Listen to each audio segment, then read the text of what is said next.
Hello again, and welcome to this week's Left Brain Thinking podcast. On the podcast, we welcome dynamic thinkers from the worlds of investing and personal finance, designed to help you in your journey of building your personal assets.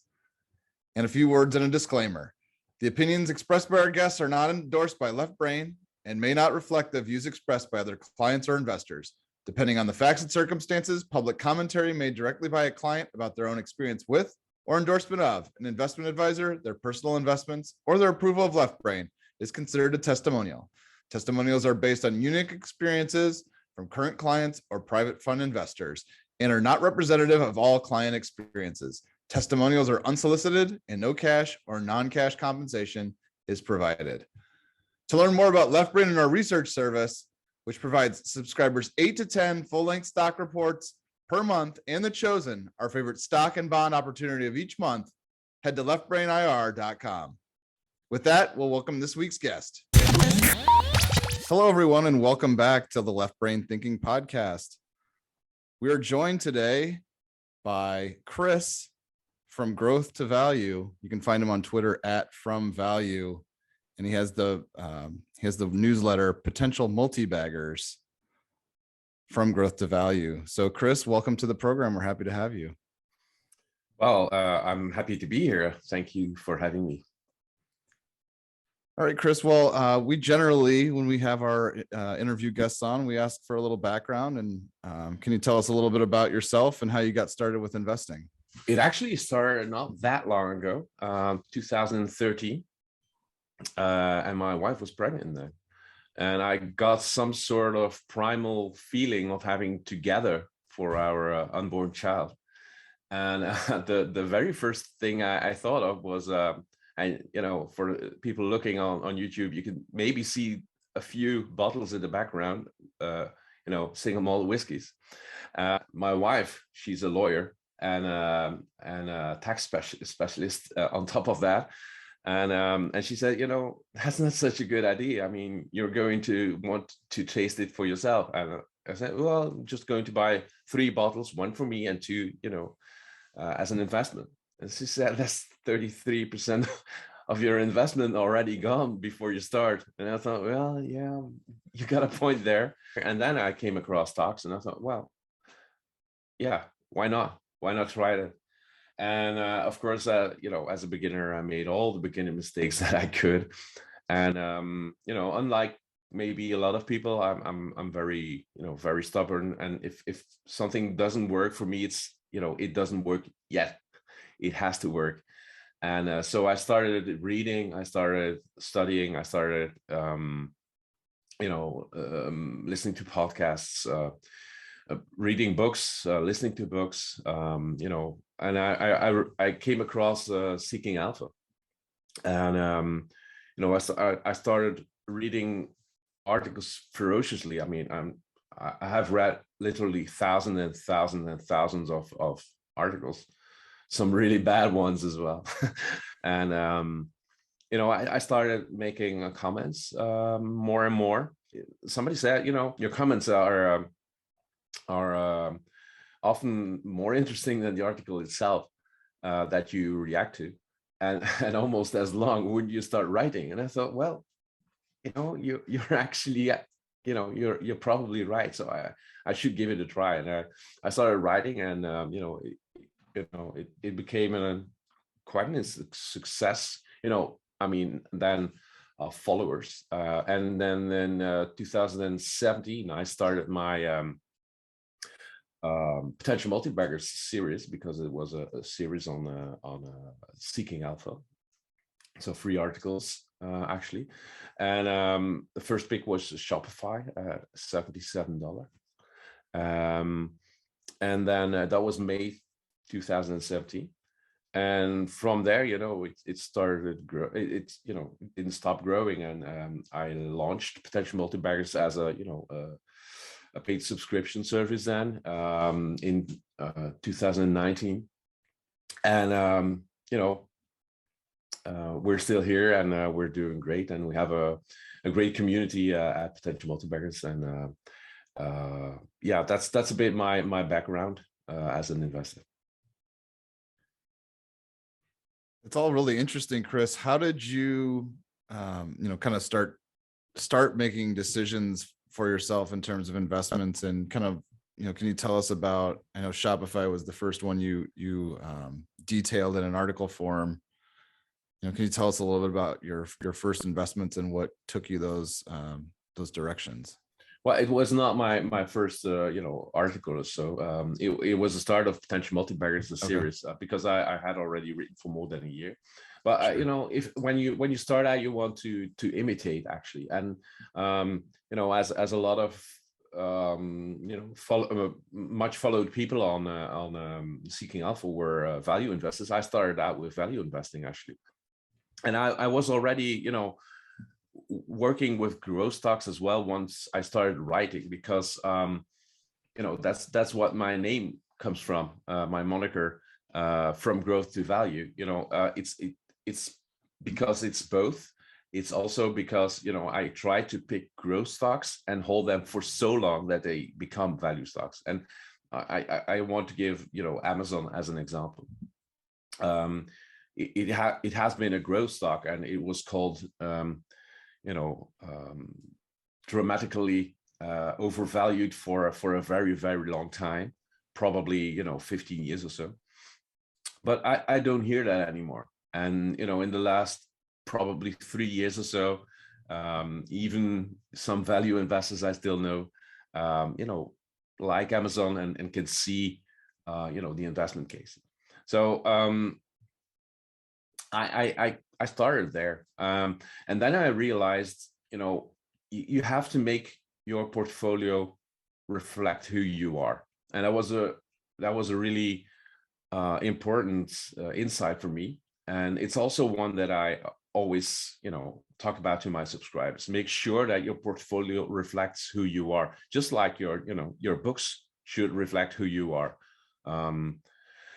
I have here, we're in our library here, and I have investment books. I have some poetry. I have a lot of novels, etc. So if you look at all those books together, you can more or less see who I am, right?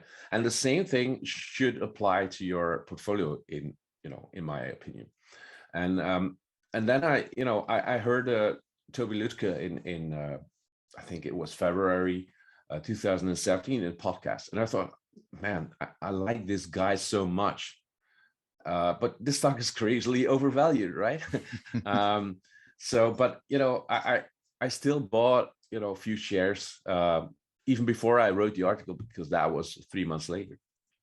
And I started exploring more and more and more about Shopify and about other growth stocks as well. And I thought, well, this is an important part of me, because growth investing is, this is very black and white, so I probably shouldn't do this. But if you would have to put the two, value investing and growth investing, on two sides of the spectrum, you would put, I think, in my opinion, at least, you would put value investing at the, you can call it cynical side, or you can call it the realistic side, depending on your point of view.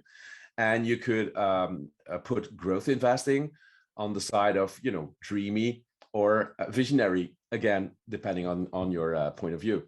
And I thought, well, I'm more, the optimistic, the visionary type of guy, and that's why my portfolio should probably reflect that as well. And then I started looking for a system, because I wanted to have a system in it. And I developed my potential multiplier characteristics. I also developed, before I started the series, the first big Shopify was May 2nd, I think, in 2017. Well, actually, at the end of April, I had already written an article about the theoretical part of potential multipliers, meaning that how they will behave in your portfolio. So high volatility, a few huge losers, and then a few gigantic winners. And there's an unbalance in investing. You can only go down 100%. which I haven't had up to now. So let's keep it that way. But you can go up, 20x or 30x or 50x over time. And if you have one stock that goes, let's say 20x, you can have quite a few losers and still beat the market convincingly. And that's actually the system that is behind potential multibaggers. So yes, higher volatility. Yes, probably, more losers than, the safe, stocks like Google and Amazon. So, and I have nothing against Google and Amazon. I have them in my portfolio as well. And that's a part of me as well. I am optimistic, but and I can see the future. At the same time, I can see the future of Google and of Amazon. And I'm not going to invest in technologies that I think in 20 years time will not be as important as they are now. Yeah, there's a lot to unpack there. I have to congratulate you on actually taking the plunge on Shopify. I did some research on Shopify, I want to say late 18, early 19, had a similar experience with, hearing from Toby Lutke. I was similarly impressed, but just as you said, the stock was always overvalued and difficult to take a position for a long time there. So there's a lesson in that somewhere, I think. And it all depends on kind of how the market's responding to, like, today it may be different. And we want to get into this a little bit more about how you respond to when the market changes. But, we often say here that the best growth stocks are almost never on sale, almost never cheap. And I would even leave out the word almost. Yeah, fair enough. Although it might be, some of these stocks might be cheap in a couple of months time here, but I like what you said about the asymmetry of growth investing, where that you can only lose your initial stake, but there's so much more possibility for winning. And that's what attracts us to growth stocks as well. Although we have we work with clients, and so some of the puts and takes are different, and we all have different styles, but I definitely respect where you're coming from on that. Let's talk about, go ahead. To go into that, I think it makes a huge difference. And I have a few subscribers who are portfolio managers, and they have to think differently, because I know two portfolio managers who got fired because of what the state growth stocks are in now, and they when they were asked, what are you going to do about this, and they say, well, nothing. And well, that's not something their bosses wanted to hear. And probably it's a good thing that they were gone then, because if you invest for the long term should be the long term, and not year to date you're down. So, and I think for individual investors, it's a huge edge that you have, that I'm investing for the next 20 years or so. So why would I care if my stocks go down by even 50, 60, 70% right now? It's the best thing that can happen, as long as the company is fundamentally good. And I think a lot of individual investors don't understand how well off they are, that they don't have to that they don't have clients, and that they don't have to explain why they are down so much, because they know the company very well, and the price is just a temporary reflection of what the market thinks about that company, and it's not that much more.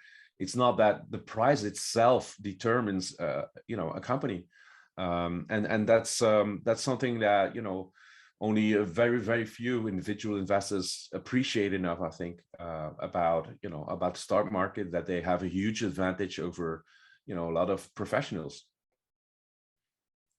I want to dig into that a bit more. I think this is really interesting.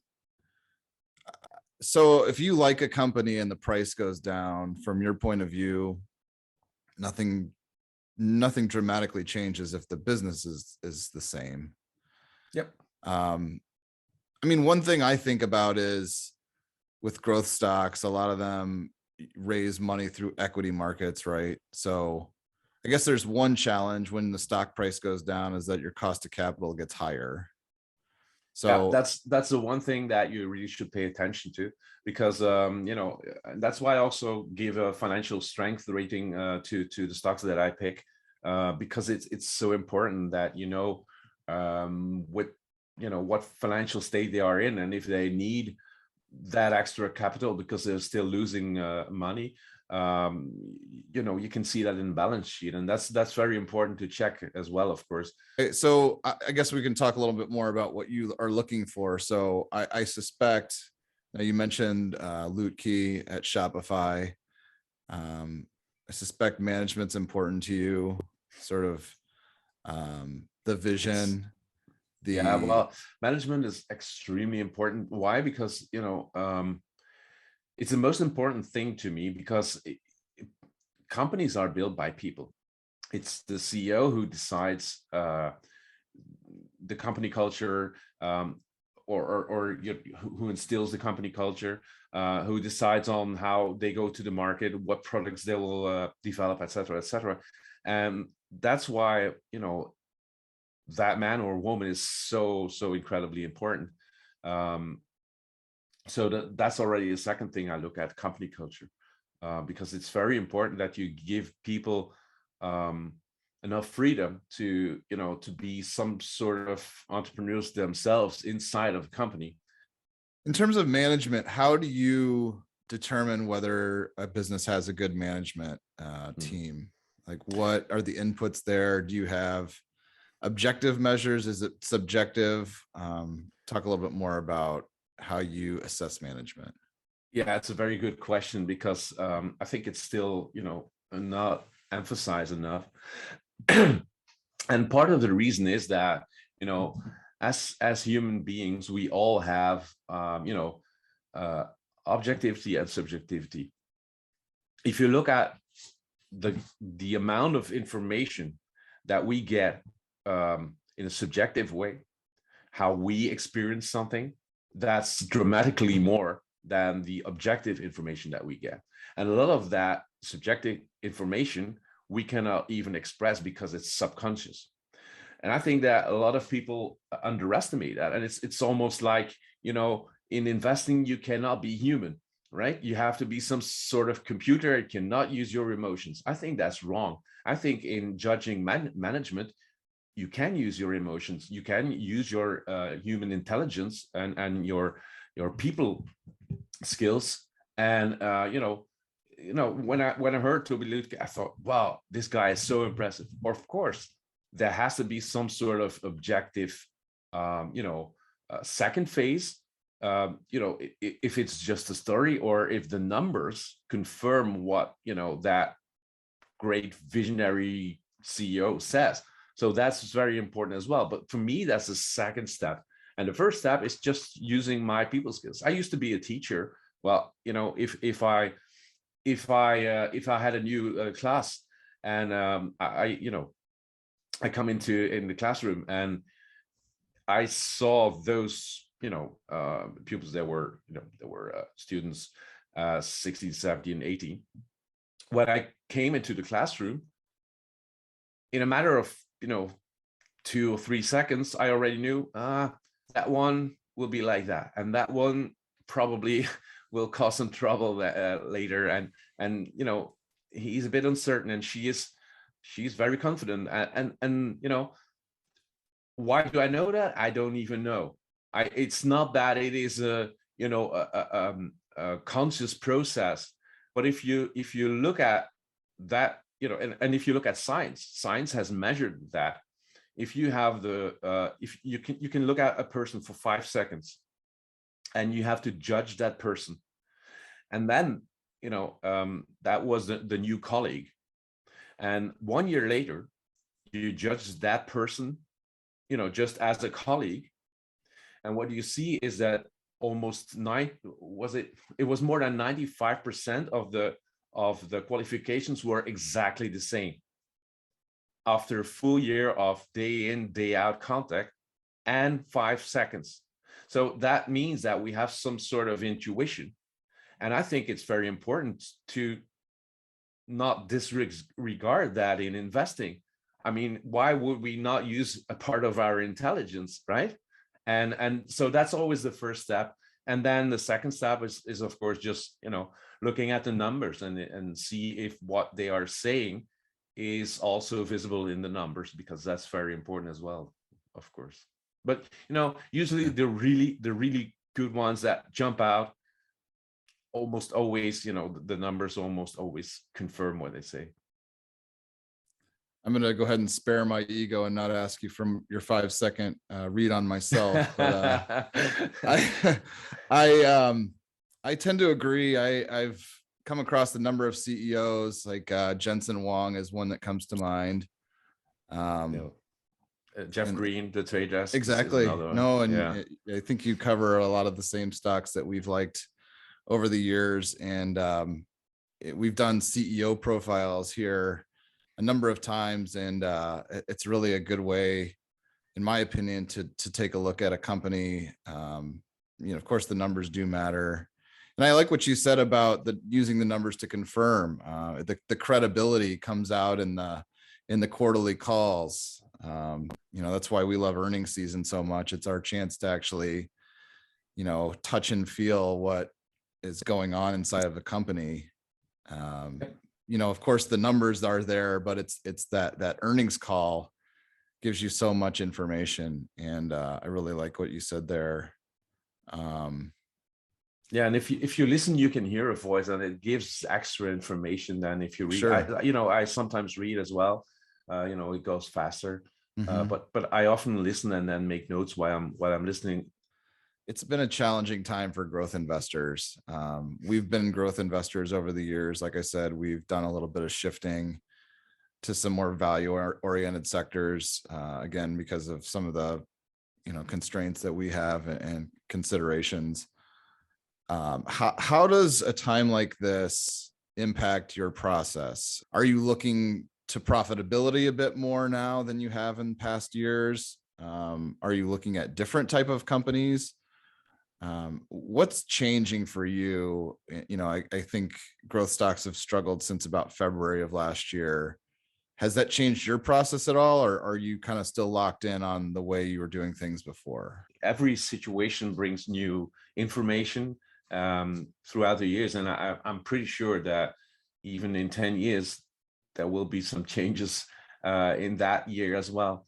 So yeah, I look at profitability a bit more, or you know, if you know, if there are losses, you know, how much and how much you know, how much cash is there on the balance sheet. And so yeah, in that way I look at it a bit more. I haven't changed that much because I you know, I dollar cost average every 2 weeks, so I invest every 2 weeks. And if my stocks go down, I mean, I'm happy that I can buy more shares with the same amount. I even, you know, add a bit extra now that, you know, a lot of very high quality companies are or stocks are on sale. And that, you know, that's not a prediction. I mean, in that, you know, it's not market timing, because it can go on for quite a few more months, or who knows, maybe even years. But you know, that will only make my long-term investment case better. And it's very important to look at, you know, the trends of the future. And if you know, usually trends, people overestimate trends and then underestimate them. And sure. For example, you know, the internet, you know, if we look back, it's always easier to see. You know, the internet.com bubble, you know, people completely you know, thought, you know, this is the new thing, and eyeballs matter, and you know, profits are for later. And of course, I mean, you can think about that and say now, well, they were naive or something like that. But the problem was that, you know, the general adoption takes time. And there are still parts of the world where, there's no full penetration of the internet right now. So it takes decades for trends to fully, unfold. And that's what people underestimate. And they overestimate what a trend will do over the next, 1 or 2 years.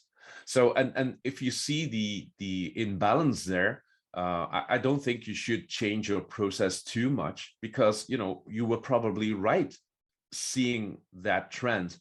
It's not because that trend has been punished, that it's gone. And think of Teladoc, for example.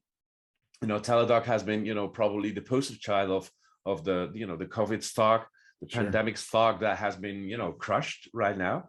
But if you look at telehealth spending from now until 2028, you see, and that's for the industry, you see a compound annual growth rate, estimates, of course, of 32%. 32%. And Teladoc is the clear leader there. And yeah, indeed, spending has come down a little bit compared to the pandemic.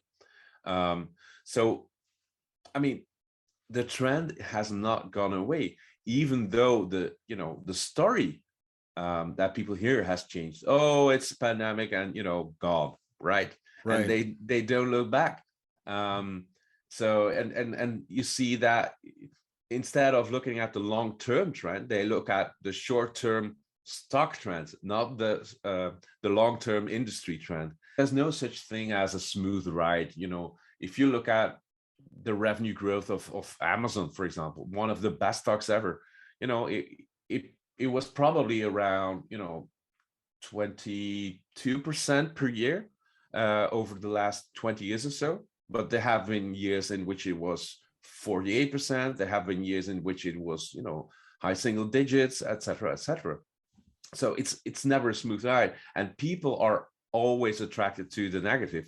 If revenue comes down a year, or not even down, but slows down a lot, right, then people already start panicking, and they think the trend ends, but it doesn't. I think it's really difficult in times like this to separate, as you mentioned, there's volatility in an earnings growth trajectory like Amazon, right?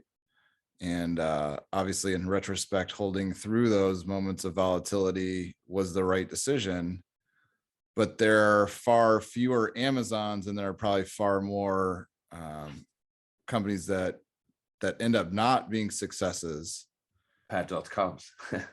Exactly. So how do you kind of differentiate between the two? And again, and we're in a difficult time now. How are you orienting your portfolio? Have you made changes? Have you sold some stocks that you initially thought were on a great trajectory and have kind of broken? The most important thing in investing is conviction, especially if you do that for the long term. You have to be convinced about the company, and it's always a good idea to try to falsify what you think constantly. In times like these, it's a natural thing to do that, right? I have sold a few, but they were just not living up to my expectations, and I always err on the side of holding too long. Why? Because I want to give companies that I had trust in at one moment. I want to give them the credit to one stock that I haven't sold, for example, which is a huge loser, and I mean is Peloton. I haven't sold it yet because I think there's still huge potential, but at the same time you cannot say that they have done that well, right? I mean, they're Sure. really screwed it up fundamentally, not just Right. from a stock price perspective. And I was close to selling because I didn't think management really stepped up. And then the new CEO came in, and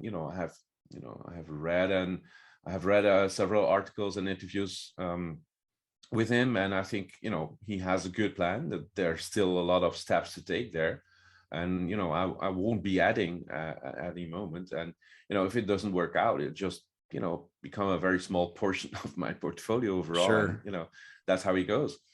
So I try to give companies time to turn around. I mean, if you look at Amazon, to go back there, if you look at Amazon, how they did in 2001, and they were not profitable, and all of a sudden the market asked profitability. Well, it took them probably 2 years or so before they became free cash flow positive.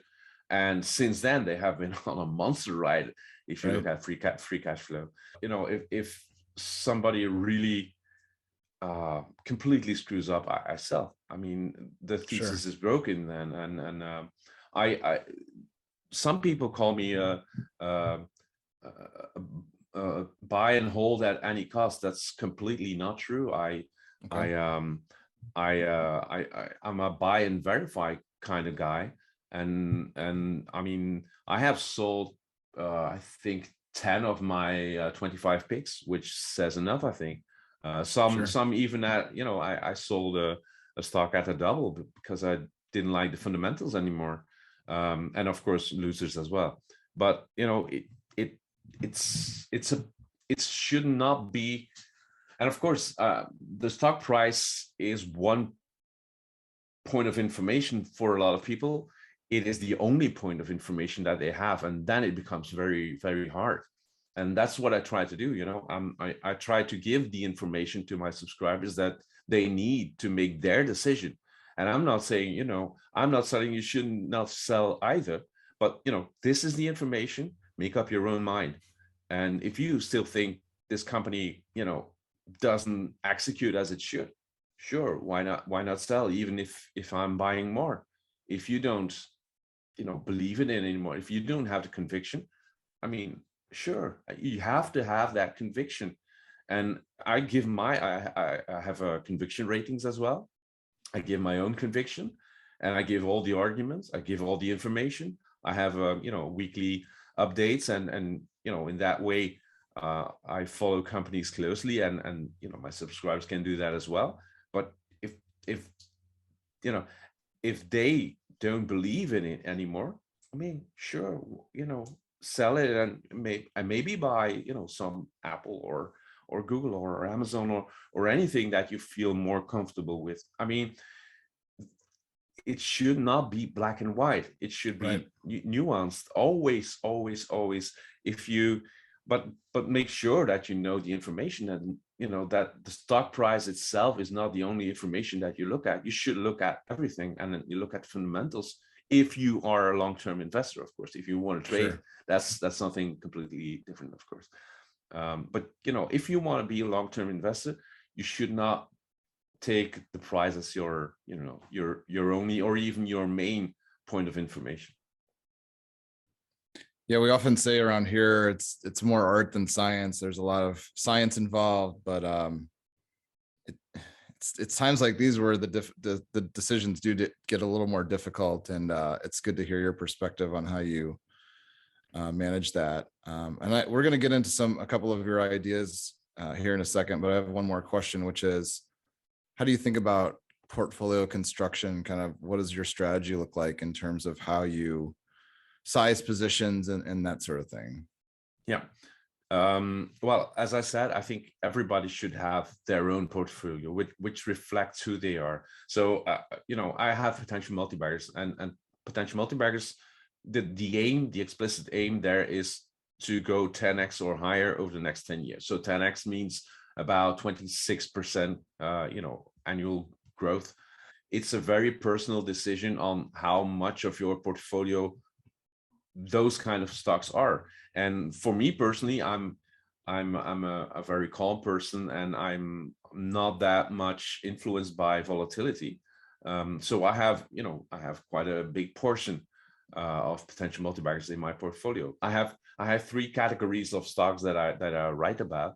It's potential multibaggers, which I have already said are companies that I think have the potential to go up 10x over the next 10 years. Then you have budding anchors, which are already a bit bigger, that I think have the potential to go 5x over the next 10 years. So they are already bigger, and because of that, a bit safer. And then you have anchor stocks, which are, stocks like Adobe, Salesforce, Google, Amazon, companies or stocks that I think can still beat the market over the long term. But they will not go 5x probably over the next 10 years. That probably because what we have seen with those mega caps, even in the last 5 years, is crazy, right? If you see those market caps, it's I couldn't have thought that Apple would be what is it now, 2.7 trillion right market cap company. So those are my 3 buckets that I invest in. And again, other people can add other buckets, dividend stocks, or sure maybe bonds, or what they want. So that's one part. That's the other part is how I position sizing.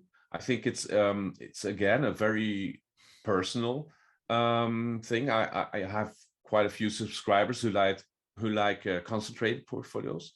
I'm a bit in between there. I have about 30, 35 stocks in my portfolio.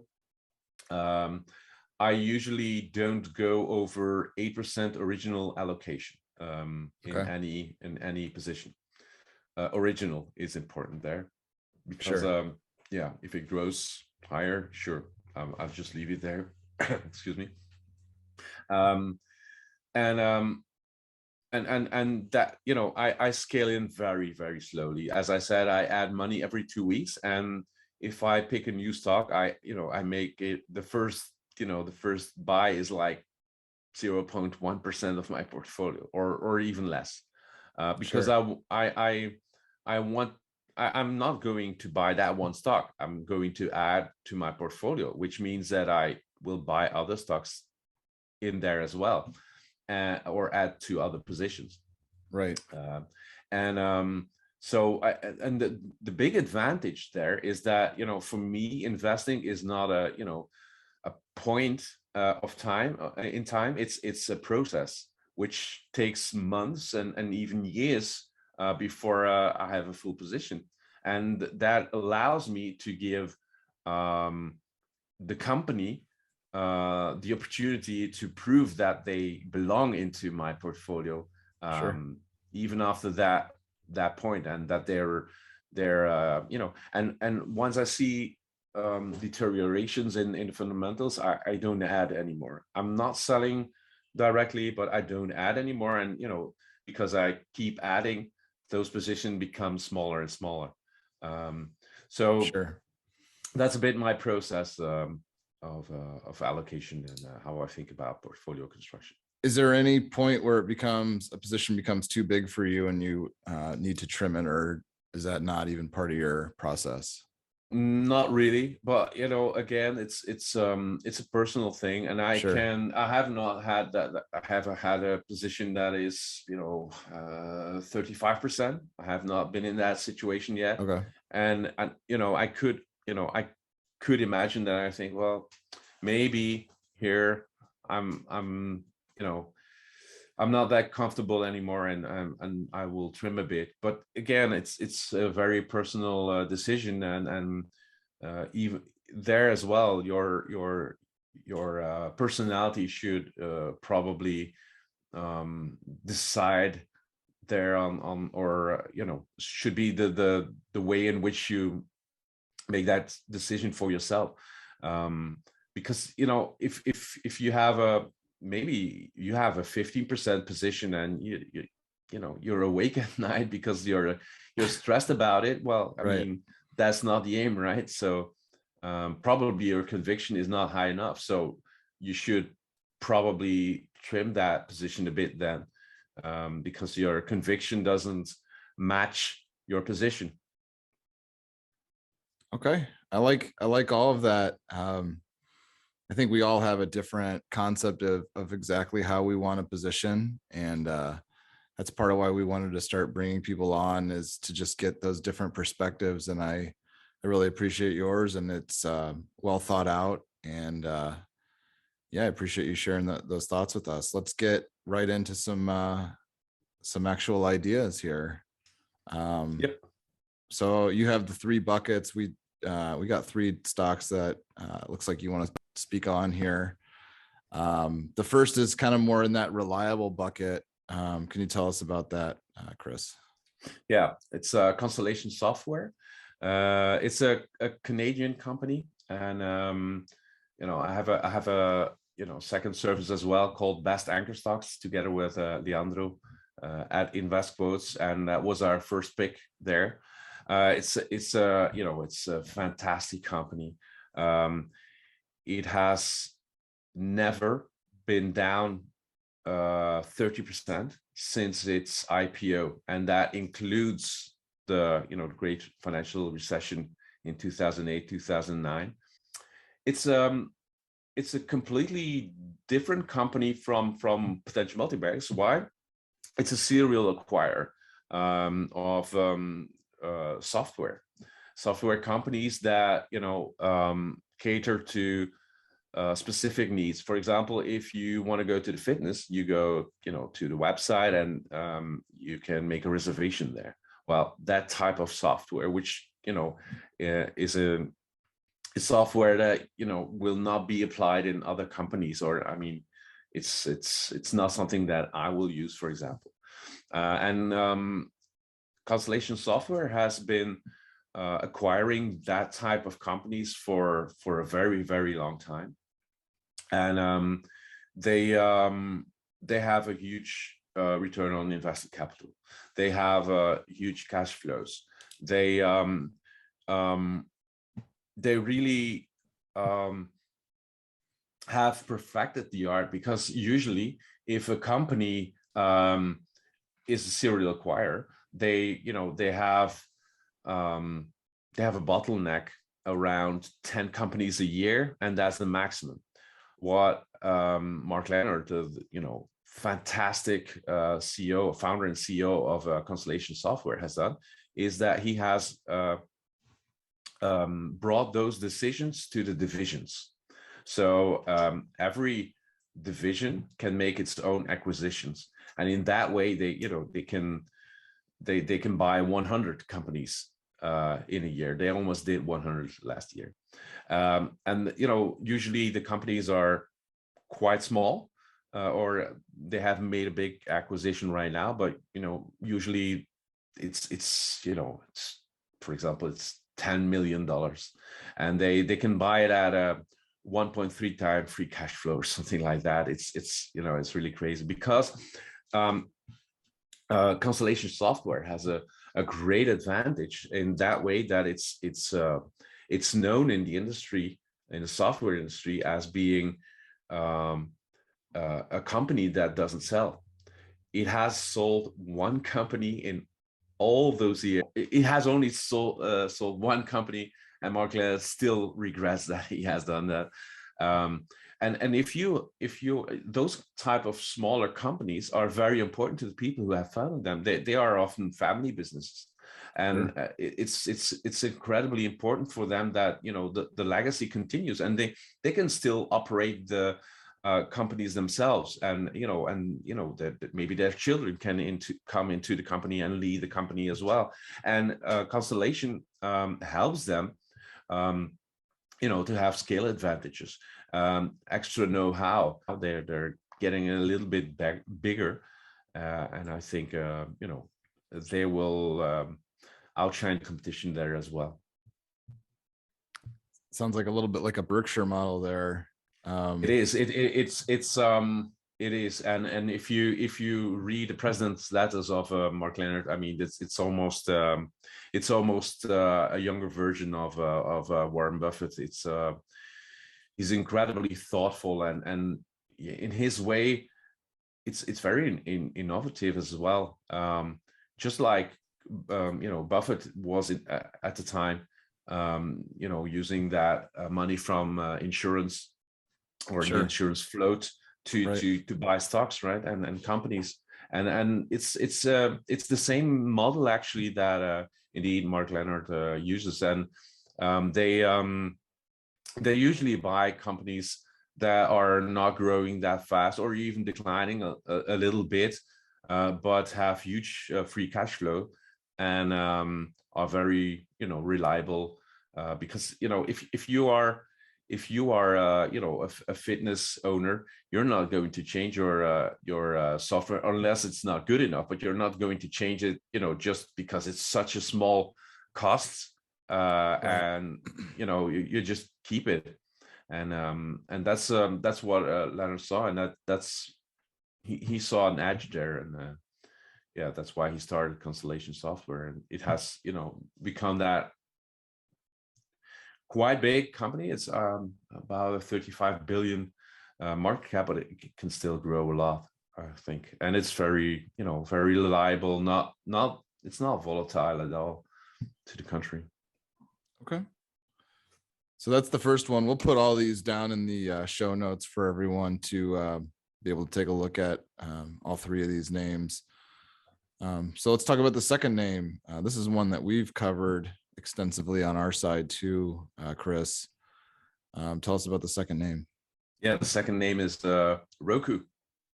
And I think it's another one that has, got the stamp of a COVID stock.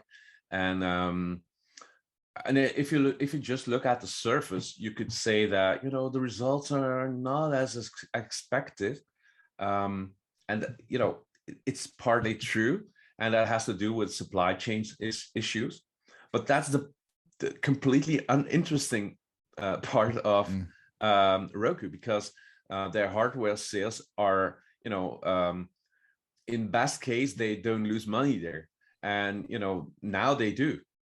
Because they the really important part of Roku is their platform, and I don't remember exactly the number, but I thought I was I thought it was already about 85% of their revenue came from platform now and not hardware. And still people look at hardware and say, oh, revenue miss. Yeah, and it's just that hardware. So actually, the more they miss, the less they will lose money right now. It's a good point. And that the same trends that I talked about in telehealth goes for CTV, and it will not be 32%, but it will grow at firm double digits, and for years and years and years and years. And Roku is, it's the leading platform, and people really underestimate how much power that gives them. And we saw what this is recorded the day after Netflix announced its results, and what we saw now, that Reed Hastings has always said, no advertisements on Netflix, and now you say, well, maybe. And of course it will happen, and that will be a good thing for Roku as well, because each time that one of the channels on Roku has an advertisement block, Roku inserts its own ads and gets revenue from that. And that's such a powerful model. And you cannot say, as a channel, you cannot say, well, I don't want that, because then you're not on the Roku channel. And the Roku channel, or sorry, not the Roku channel, that's another very important part of Roku, about which I wanted to talk in a sec. But you're not on Roku, and that means that you do not reach 42% of the American public, which in CTV, which will be the biggest grower for years and years and years to come. And people will stream more and more and more, and you're not there. That's impossible. You have to be on Roku. It's and we have seen that Google threatens to remove YouTube. Well, they didn't. And Amazon was a bit difficult about Prime and IMDb TV, and they reached an agreement because they know how important it is to be on Roku. And then the Roku channel, their own channel, is it's great to to make those ad placements as well, and they have even more control there. And even Disney Plus and probably Netflix will pay a lot to be on the both the starting screen of Roku and probably on the Roku channel as well, with a free content, which people always love, and ads. And a lot of people I hear don't mind the ads that much on the Roku channel because they're not that intrusive. Right. And that those are the highest CPMs, so cost per mille. So the dollar amount that you pay for 1,000 impressions are the highest on CTV, much higher than on any other medium like the internet or podcasts or even YouTube. So I think there's a lot of potential there, and I think people underestimate the leadership that Roku has built out, despite the fact that they have always had to battle Google and Amazon and Apple, and they're still the clear leader, and that will continue. Feels like we're hearing our research back to us, Kris. I wanted to just kind of dig in on one aspect of Roku. As you said, Netflix just released its report.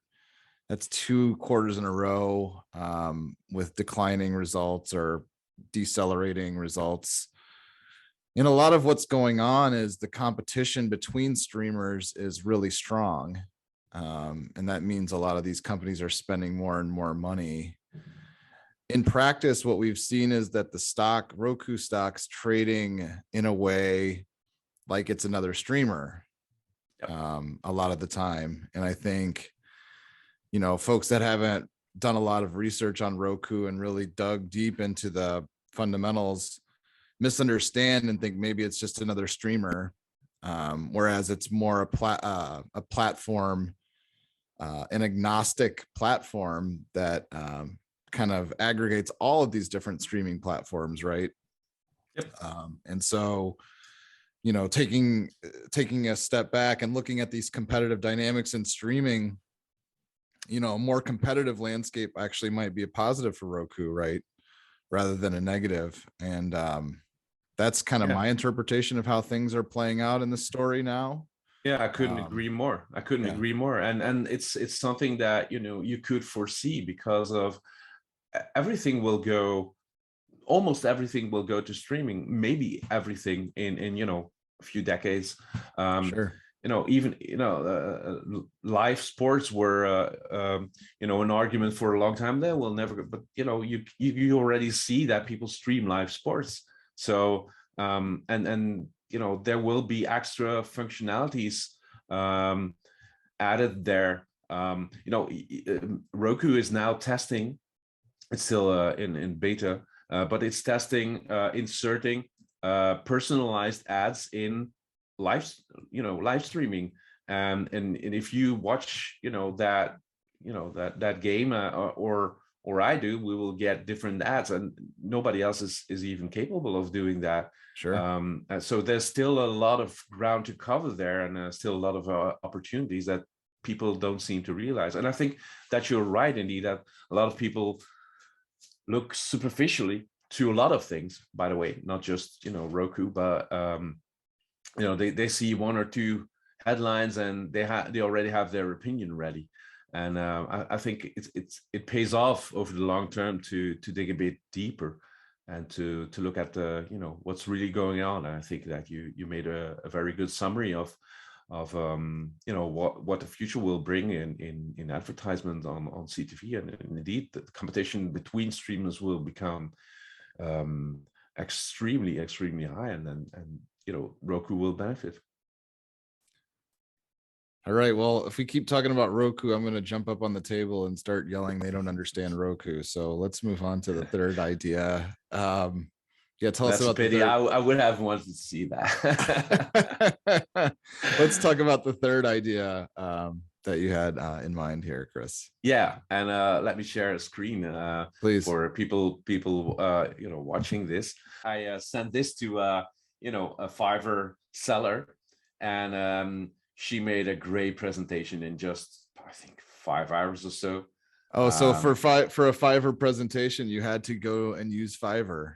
Yes, indeed, I did that, but I opened the wrong one. I opened my, bare basic version here, which I sent to her, and I got back as, a piece of art almost. No worries. It was great, but let's just take this one. Let's just take this one.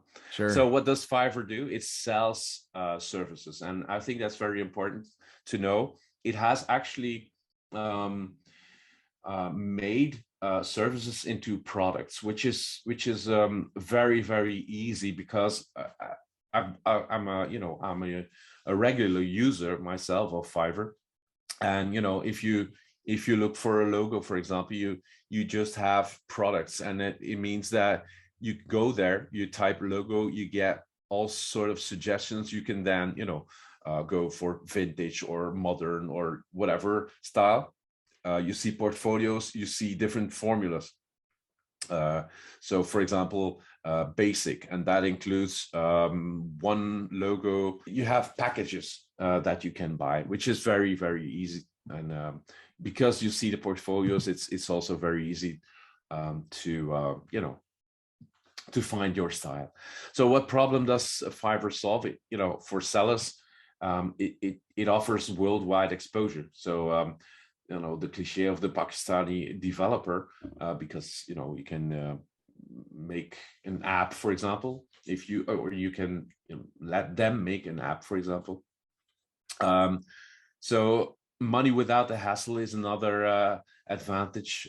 So payments, marketing, safety, of course, and there, Fiverr definitely has the edge over Upwork, its main competitor. And there are more and more perks for sellers, like Plus and subscriptions and Pro.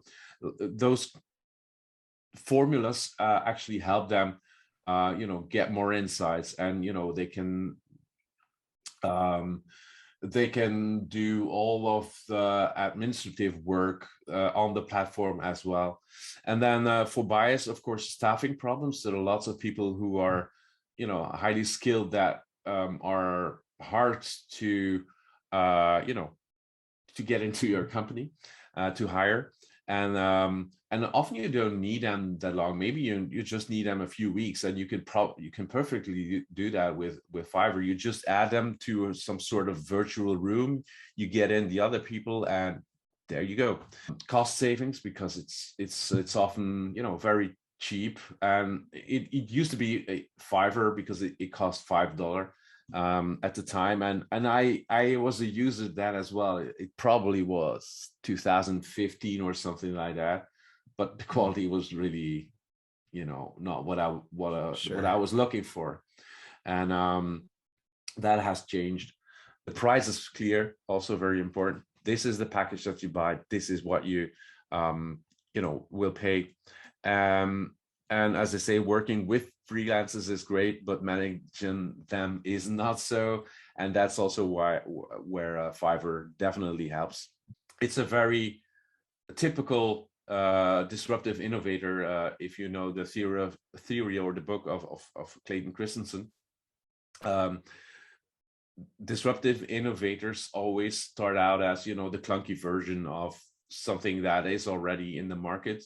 And then it goes up and up and up, the quality, as I have seen in Fiverr. And then at a certain moment, it doesn't mean that the incumbent doesn't grow as well or gets better, but at a certain moment, it just not needed anymore, and the disruptive innovator will go faster. For me, having read that book, it's very clear that Fiverr is one of those. They have ratings as well, which is very important, like from Amazon sellers. They have pro sellers, which is about 1% of total sellers, and they they are verified, and they are verified as being very good. If you need an intro for your podcast and you go to a pro seller, you know it will be good. because that person had to prove to Fiverr that he's really good at making that intro or intros in general. And they have a lot of new things, and let me summarize them with they go up market, they go to businesses, not just small and medium-sized business, but big ones as well. They work with Unilever already, they work with a few other big ones, so achieving some scale there. Yeah, definitely, and it's just starting out. And also it's very important to understand that this is a very long-term trend. It's like in 2000, like I said, another trend unfolding over decades, and this is definitely one for me. If you look at e-commerce, for example, in 2009, that was 5% of the total market, and you see the same thing now happening with the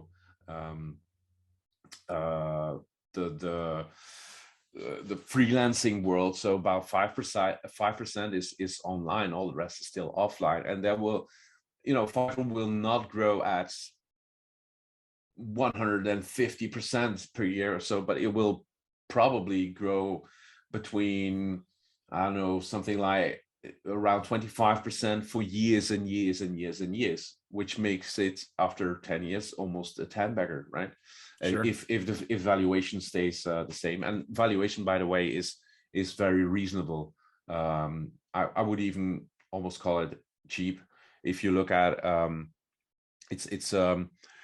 think it trades at 9 times gross profits. So that's quite cheap, especially if you see that they're still growing that fast. There are lots of trends as well. They're already in 160 countries. A lot of trends in society, I mean. So more freelancers, more people take on a side job or a side gig. And yeah, maybe the metaverse or NFTs or what have you. All those kind of things live on Fiverr, and you can ask somebody, I want an NFT. Could you make that for me? So the market cap, it says 3.5 billion. It has gone down. I think it's 2.3 billion right now. So there's definitely huge potential. It's also quite a common name among a lot of professionals, and still that small of a market cap, which gives them a long way to grow. Very high take rate as well. They take last quarter, it was 28.7% even. If you compare that to Upwork, only 13%. And that has to do with their formulas and their packages, which are so clear, and that's why they can, they have a better user interface, they have a better process, and that's why they can take more. And I know as a buyer, I know this very well, that their take rate is high, but I'm definitely very willing to pay that because it's so fluid and it's so fast. Sure. High gross margins, 83% on a GAAP basis. It's a serial outperformer, although they have had one, they missed in guidance once, and that's about it. A very good CEO, Mitchell Kaufman. So by the way, this is an Israeli company, but it's worldwide, and it's sure. In 160 countries, and so it has a high short ratio, by the way, which is always interesting, because it means that probably at a certain moment there will be a squeeze, a short squeeze, or not. I mean, that's not a part of my investment thesis at all. That's not the thesis. No, not at all. And as I said, I think it's a very good executioner as well. It lives up to what it says that it does. I think that and Misha Kaufman, the CEO, is somebody who always talks very straight, and who makes great analysis, not just about the company itself, but also about the broader market. And He was the first one that in the third quarter probably of last year talked about hyper seasonality.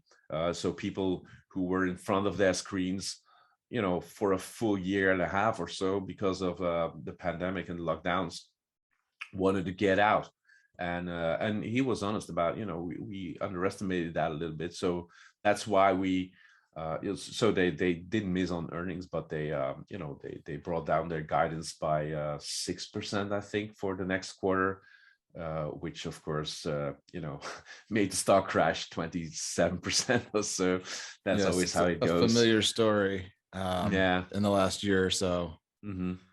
So that's Fiverr, and I think it's attractively priced right now, and I'm still adding to that position with a lot of confidence in the future. And I have, as I said, I have my conviction ratings. Well, Fiverr is still a 9 out of 10, which is very, very unusual for me, for such a small company to give that high of a conviction rating. I think the quality is there, and if you just want to try it out, I would definitely, if you need a logo or an intro or editing, or you want to have an app, or you want anything, you can find anything on Fiverr.